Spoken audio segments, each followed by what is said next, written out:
Let's move on to national security issues. Okay. You have been very critical of Barack Obama in recent months on a host of national security challenges facing the United States. But it seems to me, from Iraq to Afghanistan to Libya, Barack Obama has pursued strategies which have the support of a clear majority of the American people. And I'm sure that there are other times in this country's history and in your country's history where people have stood up for what they know is right, even though it's been unpopular. I understand the American people. They're glad we're out of Iraq. We had a president once named Harry Truman. Everybody wanted us out of Korea, but he stayed. And the world is a much better place for having made that sacrifice and that stubbornness on the part of Harry Truman. The fact is that the president said in his campaign in 2008 he'd get out of Iraq. We're out of Iraq. You know what the situation in Iraq is today? It's unraveling. Do you think it would be better if the American troops were still there? Everybody knows we should have left a residual force of some 20,000. And that's what Condoleezza Rice said that we had always contemplated. And I know from being there that the Iraqis would have agreed to that. I know that because I was there with them. But on Afghanistan, for example, you clearly have been deeply critical of Leon Panetta, the Defense Secretary's latest line that combat forces may well be out by the end of 2013. But are you suggesting that if combat forces were to stay there indefinitely, that somehow Afghanistan's problems would be solved? The President of the United States overruled his military advisors when we didn't leave a residual force in Iraq. The President of the United States overruled his military advisors when he accelerated the withdrawal. The President of the United States overruled his military advisors when he sent 30,000 instead of 40,000 in the initial buildup. And the President of the United States is overruling his military advisors when he is making the decision to come out in 2013.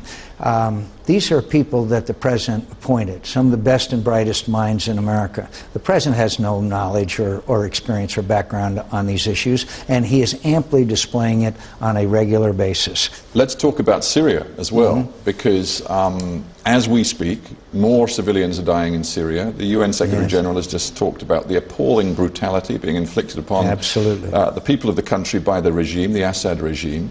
You have suggested that the US should be looking at many different options in response to what is happening. I believe you've alluded to the arming of Syrian rebels. Do you really think that would help resolve the Syria crisis? Do you really know what the Iranians are doing right now?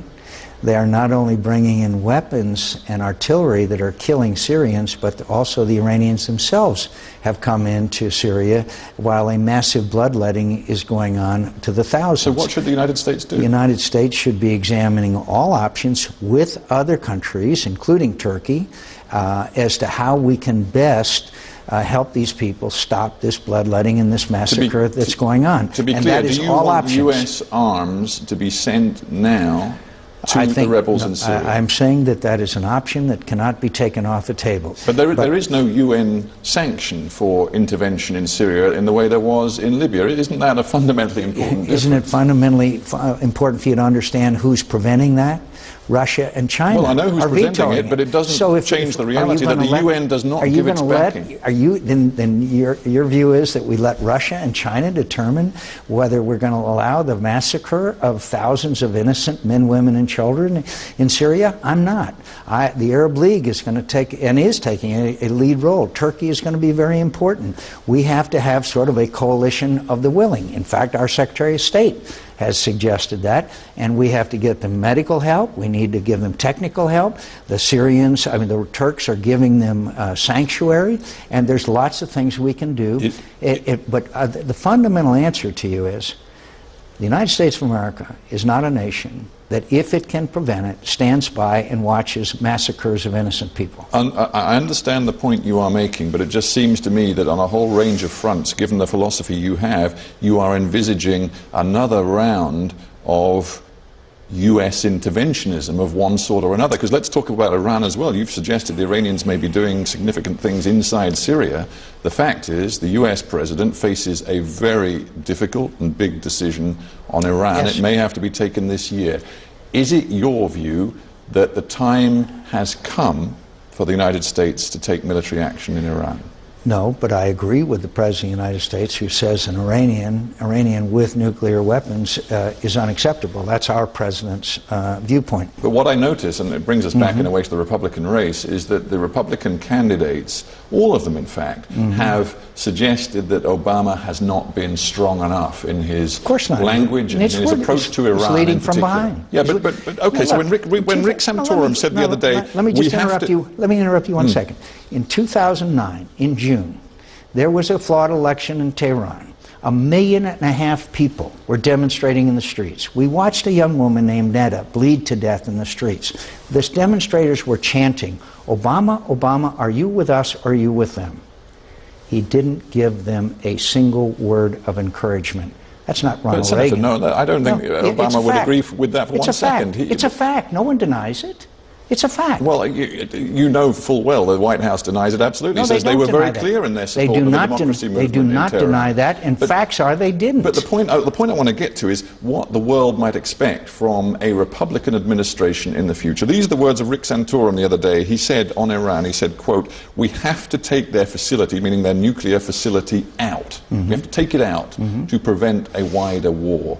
Is that the sort of mindset that we should expect now? Well, that's one person's view, but the President of the United States, President Obama, has said it's unacceptable for the Iranians to have a nuclear weapon. Then the question is when do you reach a point where decisions have to be made?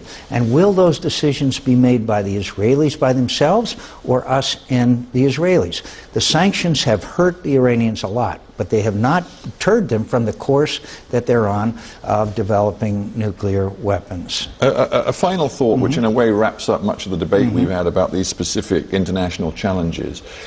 You have made a stand against the Obama administration's plans to cut projected military spending by almost $500 billion over the upcoming decade. You've suggested that will endanger U.S. interests. Is it not more of a danger to U.S. interests to go on spending on the military and many other things as well in a way which simply stacks up a completely unaffordable debt for your grandchildren? There are savings and efficiencies that can be enacted, and I have proposed many of those, and we are working to adjust to some of the reductions. Previous Secretary of Defense ordered $100 and some billion, which we're enacting now, 460. Now, if sequestration takes place, another 500 billion. Sure, you've suggested some changes, but the significant changes Obama has proposed, which include losing pretty much 100,000 ground troops, include phasing out a whole bunch of warships, maybe closing some military bases as well.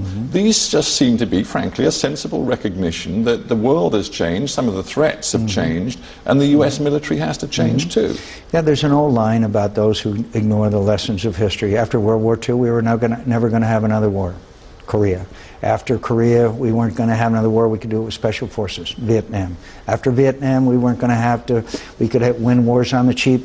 Operation Desert Storm. All we needed was air power. Every time we have believed that you didn't have the fundamental of warfare, wins or loses in warfare, and that is military capabilities, we've paid a very heavy price for it. Now, I'm ready for efficiencies. I'm ready for the renewed emphasis on Asia-Pacific, which, by the way, is very expensive with ships and aircraft, if we are truly interested in strengthening our position in Asia and Pacific. And we have a very expensive all-volunteer force. But I will tell you now, I travel the world. I talk to leaders around the world, and I talk to leaders in the Middle East. And I can tell you what they tell me. They say that they believe America is weakening and withdrawing. Now, that's their view. I don't think that's necessarily the case, but leading from behind is not something that I think the United States of America should ever do, because then who's going to lead from in front? Interesting that you put it that way. I don't think that that view of American decline is necessarily the case. But you've had a very long political career. You've had your ups, you've had your downs, but you have always tried to be at the center of the debate about how America should behave in the world. When you look at the United States today, do you accept that the U.S. has to find a way of changing and, frankly, drawing in its horns to a certain extent in the way it relates to the rest of the world?